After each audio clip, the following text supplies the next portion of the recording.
Ahora vamos a revisar brevemente los conceptos que se implican en la transmisión de señales en los teléfonos móviles de tercera generación. Vamos a hablar un poco de relación señal-ruido y también de los procesos que después se emplean para tratar la señal. En un sistema digital, lo primero que hay que considerar es la relación señal-ruido, que es ligeramente diferente a lo que ocurre en un sistema analógico. Aquí la relación señal-ruido se define como el cociente entre la energía que transporta o que requiere un bit a la densidad espectral de potencia de ruido que tenemos en el sistema. Y esto se describe como la energía en un bit y N0 es la densidad espectral de ruido. Es el ruido en un ancho de banda de un hercio.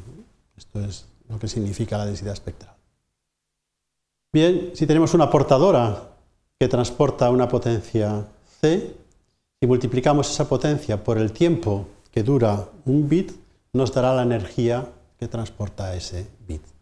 Y si lo dividimos por esta densidad espectral de potencia, que también tiene las dimensiones de una energía, ya tenemos la relación señal a ruido.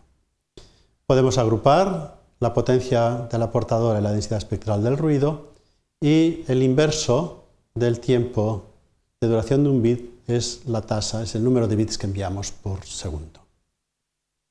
Los teléfonos de tercera generación usan, y esta es la primera de las modulaciones que vamos a comentar, utilizan una modulación binaria por desplazamiento de fase. Y los pulsos se conforman con un filtrado de tipo coseno alzado. Y esto conduce a que el ancho de banda de esta señal sea el inverso de la duración del pulso. Esto ocurre para esta modulación, para otras puede ser y será diferente.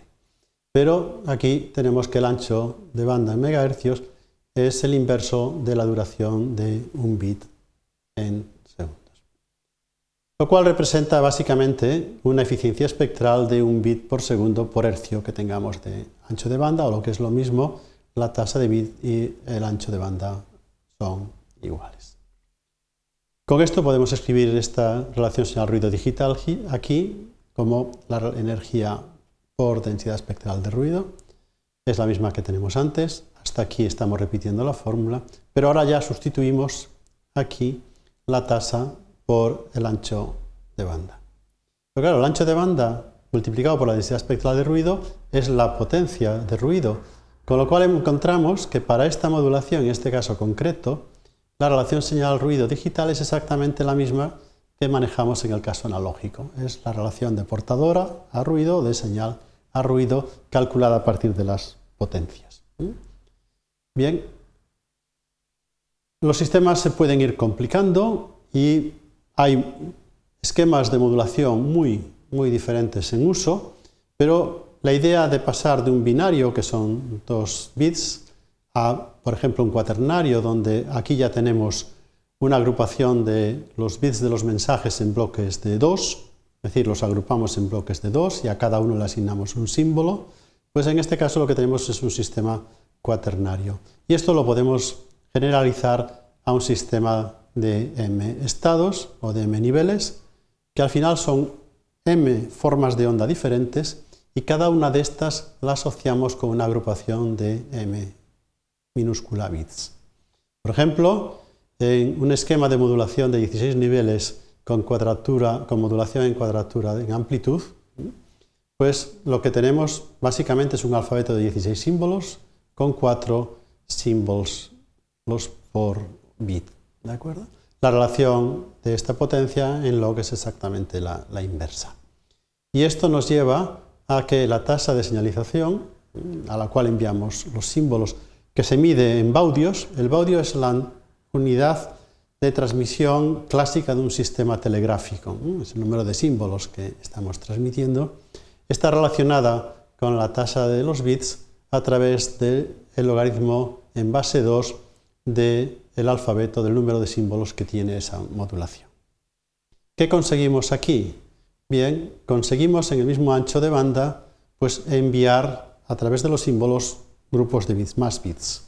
Por lo tanto, somos capaces de enviar más información a través de ese canal, pero tenemos que pagar un precio. Y esto es fácil de ver en una modulación en amplitud.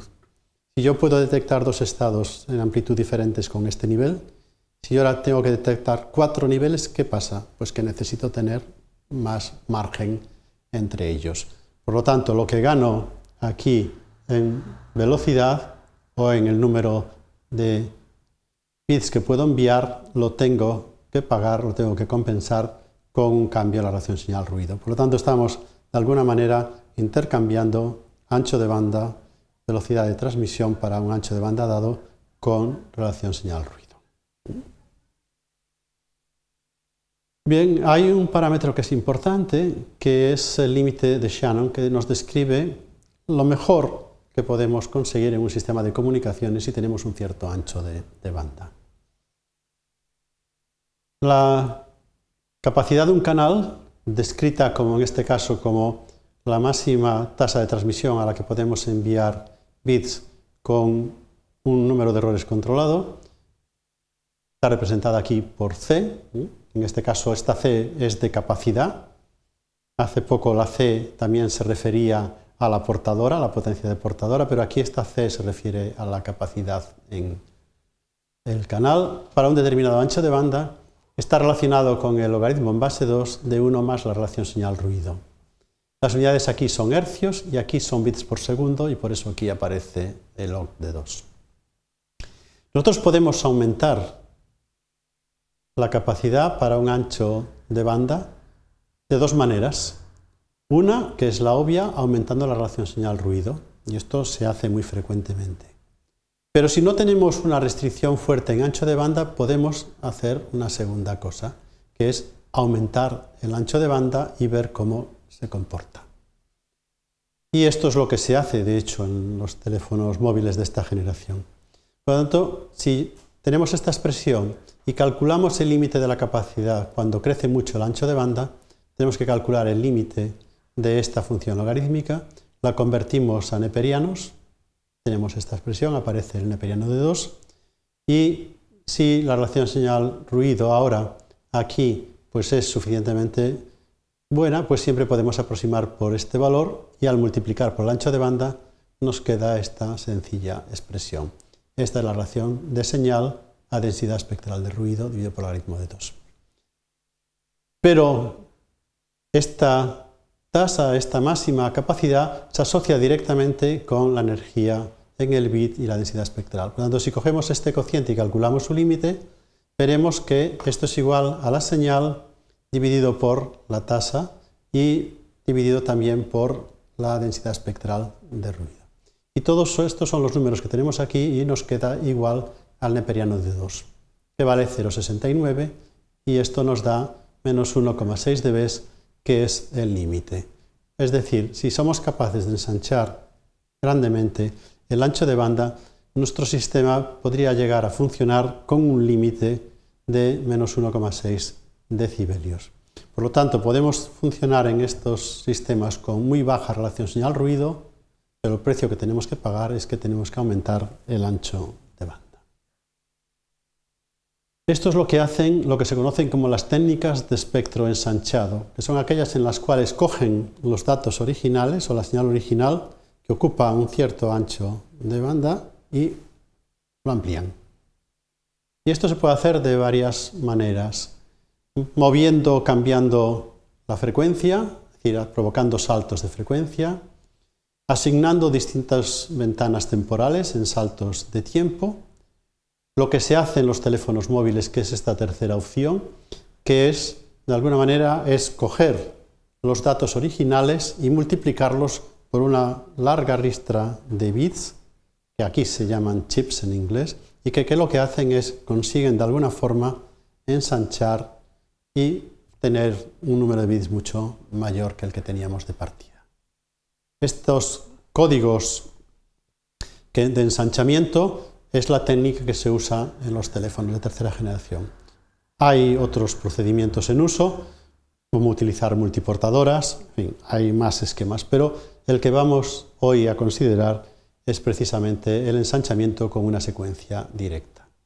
Y para ilustrarlo aquí hay un ejemplo. Imaginemos que tenemos una señal binaria, que es esta, que se mueve entre +1 y -1. Este es el tiempo, y aquí estamos representando pues, un 0, un 1, luego seguirían otros, y supongamos, por ilustrarlo, que esto dura 100 microsegundos. ¿De acuerdo? Estos son los datos que nosotros generamos. Y ahora queremos coger esos datos y de alguna manera ensancharlos de una cierta forma. ¿Cómo lo hacemos? Tendremos que multiplicar esta secuencia por otra. Y a través de un árbol, de las ramas de un árbol, somos capaces de generar estas secuencias. Y aquí está un poco cómo se consigue hacer. Empezamos con 1, que es el equivalente a un bit. Generamos un par, 1, 1, 1 menos 1. El siguiente par, ahora donde teníamos 1 ponemos dos unos, donde tenemos un 1 aquí otros dos. En esta rama tendremos dos unos positivos, dos unos negativos. Y aquí tenemos lo mismo. Repetimos 1 menos 1 o le cambiamos el signo. Aquí ya tenemos 4 elementos o 4 bits. Pasamos a la rama siguiente, serían 8, 16, iríamos creciendo rápidamente. Con esto generamos un árbol que tiene una propiedad, y es que los códigos de cualquier rama son ortogonales a los de cualquier otra que no comparta elementos. Y estos códigos se conocen como códigos de ensanchamiento, son códigos ortogonales que tienen un factor de ensanchamiento variable que se puede ajustar.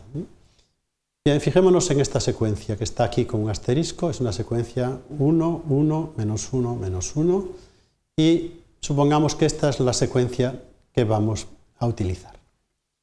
En nuestra notación de aquí, los unos, o sea, más 1 se corresponde con un 1, menos 1 se corresponde con dos ceros. Por lo tanto, en lo que aquí duraba un 0 en los bits originales, ahora tenemos 4, que son dos unos y dos ceros. Y esta la repetimos y la seguimos repitiendo. Si multiplicamos estas dos secuencias, ¿qué es lo que obtenemos? Pues la multiplicación de más 1 por menos 1 nos da 0. Esta nos da 0. Aquí multiplicamos menos 1 por menos 1, nos da 1, 1, 1, 1. Ahora ya entramos aquí y ya hemos convertido esta secuencia original de un 0 y un 1 en esta otra. ¿De acuerdo? Bien, aquí está representado también una secuencia que no tiene retorno a 0, pero es una familia. ¿Y qué ha pasado?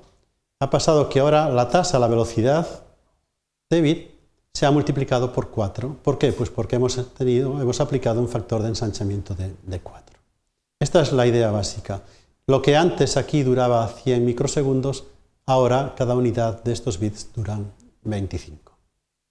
Cada usuario tiene un código de este tipo que es perpendicular, que es ortogonal a los códigos de otros usuarios y se pueden separar. Esta es la idea básica de utilizar secuencias para ensanchar nuestros datos. La manera esquemática de proceder es esta. Entramos los datos, los multiplicamos por la secuencia de ensanchamiento. Aquí la tasa es la tasa de bit, aquí ya es la tasa que nos marca la secuencia ya ensanchada. Y con esto ya modulamos una portadora y ya lo podemos enviar. En recepción hacemos lo mismo, primero hacemos alguna conversión, bajamos en frecuencia y luego aplicamos el mismo código. Al aplicar nuestro código, la señal es recuperada. Si aplicásemos el código de otro usuario, no saldría nada, es decir, no lo veríamos. Y a través de un proceso de demodulación, que es básicamente un filtro adaptado, conseguimos rescatar nuestros datos. Esta es la idea. En los móviles las cosas se complican porque realmente se aplica más de un código. El código de ensanchamiento es un código que se denomina de canalización, que es el primero que se aplica, y este código tiene varias funciones. Puede ser variable en su longitud entre 4 y 256 bits o chips en el enlace ascendente, es del móvil a la base. Y puede tener incluso el doble en el enlace descendente. Por lo tanto, este es, digamos, el aspecto o los datos básicos de estos códigos. Y se usan en el enlace ascendente para separar los diversos canales, que pueden ser desde voz, datos de un usuario, del mismo, de otros. Y en el descendente para también separar las distintas conexiones a los usuarios dentro de una celda o de un sector. Pero también se aplica un segundo código, que es un código de aleatorización. Es decir, de alguna manera lo que hace es, ya tenemos aquí la tasa de chips, pero ahora lo que vamos a hacer es moverlos, es decir, hacer que se parezca realmente al ruido. Y esto se hace también con una secuencia pseudoaleatoria de 10 milisegundos de duración. Y esto define la trama, en este caso, y el número de códigos para los móviles es altísimo, 2 elevado a 24. Mientras que para las bases sirve para identificar la base y tienen un código por sector o por celda. Por lo tanto, son códigos que se usan, que la red conoce y que el usuario pues, va aplicando. Y aquí está un poco el esquema algo más detallado para un canal de enlace descendente, que aquí, a diferencia del ascendente que usa un sistema binario de desplazamiento en fase, aquí se utiliza un sistema cuaternario o en cuadratura. Esa Q recibe los dos nombres. Para todos los canales descendentes, salvo de sincronización, aquí entramos nuestros datos y este es un esquema que describe bastante bien lo que pasa. Lo primero es, se separan, es decir, aquí tenemos una separación serie paralelo, que es equivalente a decir que por aquí encaminamos los bits pares y por aquí los impares. Por lo tanto, ahora la velocidad va a ser la mitad y estas dos ramas también se describen como ramas de fase o cuadratura, porque luego se van a utilizar en la modulación. Bien, a estos bits se les aplica el código de canalización, incluso se convierten en complejos, es decir, se convierte esto en un problema bidimensional, que es simplemente multiplicando por j, se suman y aquí ya tenemos nuestros bits en el dominio complejo. Y ahora se les aplica también la secuencia de aleatorización. Esto entra y aquí podemos dividirlo en parte real o parte imaginaria. En el fondo podríamos haber dicho que de aquí veníamos aquí y de aquí veníamos aquí y añadíamos el código. Y aquí ya empezamos con la modulación. La modulación se hace a partir de una portadora y de ella generamos dos subportadoras que son ortogonales. Una función de tipo coseno y una función de tipo seno. Una describe, como en el fondo estas dos sinusoides están en cuadratura una con la otra y son ortogonales, pues una define la componente en fase, la I, y otra define la componente en cuadratura, la Q, en la denominación habitual. Y ya estos dos flujos se combinan y ya es la señal que se envía. Por lo tanto, son los modelos básicos de, en este caso, de expansión de los módulos, de los bits y de modulación que estamos empleando. El proceso que se ha utilizado de ensanchar los pulsos tiene una gran ventaja y es que ocupa un ancho de banda grande, que hemos aumentado la velocidad y que cuando aplicamos en recepción esos códigos a la señal somos capaces de rescatar la señal original, pero de alguna manera extraerla desde el ruido, sacarla desde el ruido y tener una ganancia en este procesado que es 10 veces el logaritmo del factor de ensanchamiento. Estos son los datos típicos de una conexión de tercera generación. Para voz comunicamos a 12,2 kilobits por segundo, pero los códigos han ensanchado a 3,84 megabits por segundo, megachips. Por lo tanto, esta cociente convertido a decibelios nos dice que vamos a tener una ganancia de procesado de 25 decibelios. Si la conexión es de datos y se hace a 144 kilobits, la ganancia será de 14 decibelios. Es decir, estos sistemas añaden en el proceso una ganancia que de alguna manera mejora mucho la sensibilidad de los receptores.